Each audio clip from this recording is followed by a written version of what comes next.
హెరా అని హీబ్రూ పదం వాడబడింది. అంటే నేను ఇంతవరకు కూడా కట్టు లేక తిరుగుతున్నా, సరైన మార్గంలో నేను ఇంతవరకు లేను, సరైన బోధ నేను ఇంతవరకు బోధించలేదు, సరైన విశ్వాస భక్తి ఇంతవరకు నేను కలిగి లేను.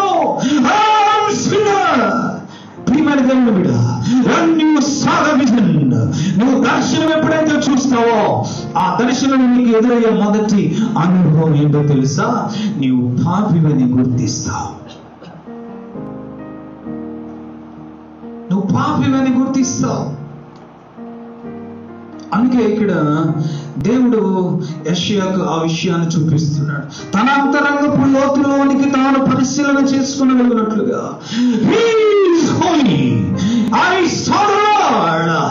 నేను ప్రభువును చూస్తున్నా. అయితే ఆ ప్రభువును చూసే దర్శనంలో ఆయన పరిశుద్ధతను చూస్తూ ఉండగా ఆయన ఎదుటి దేవదూతలు నిలబడలేకపోతున్నాయి. పాపినైన నేను నిలబడగలనా? I am sinner, I am sinner, I am having the lips of uncleanness. అపవిత్రమైన పెదవులతో నేనున్నా. ఇలాంటి పెదవులతో నేను ప్రవచనం చెప్తుంది, ఇలాంటి పెదవులతో నేను ప్రజలకి బోధ చేస్తుంది, ఇలాంటి పెదవులతో నేను ప్రార్థన చేస్తుంది. అందుకనేమో మదర్ తెరెసా ప్రార్థించే పెదవుల కన్నా చెప్పండి సహాయం చేసే చేతుల మీద.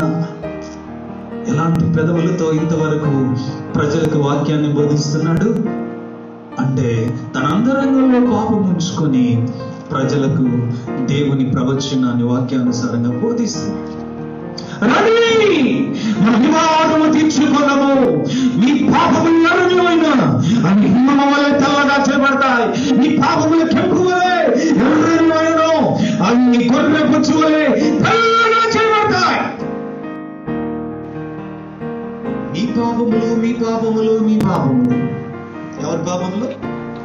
ఇప్పుడు దర్శనాన్ని చూసుకున్నప్పుడు ఎవరి పాపాలు కనబడుతున్నాయి? ఎస్, తన పాపాలు కనబడుతున్నాయి. అంతకు ముందు వరకు కనబడలేదు. అందుకే ఈ వాక్యం అనే అర్థం చూసినప్పుడు, ఈ వాక్యం అనే ఆత్మ సంబంధమైన స్వరాన్ని వింటున్నప్పుడు అది ఎవరి కొరకు అని వినబాక, అది ఎవరి కొరకు అని ధ్యానించబాక. అవునా కదా? అర్థం చూసుకుంటే నన్ను నేను సరి చేసుకోవడానికి, నా తల దూపుకోవడానికి నేను నిలబడతాను.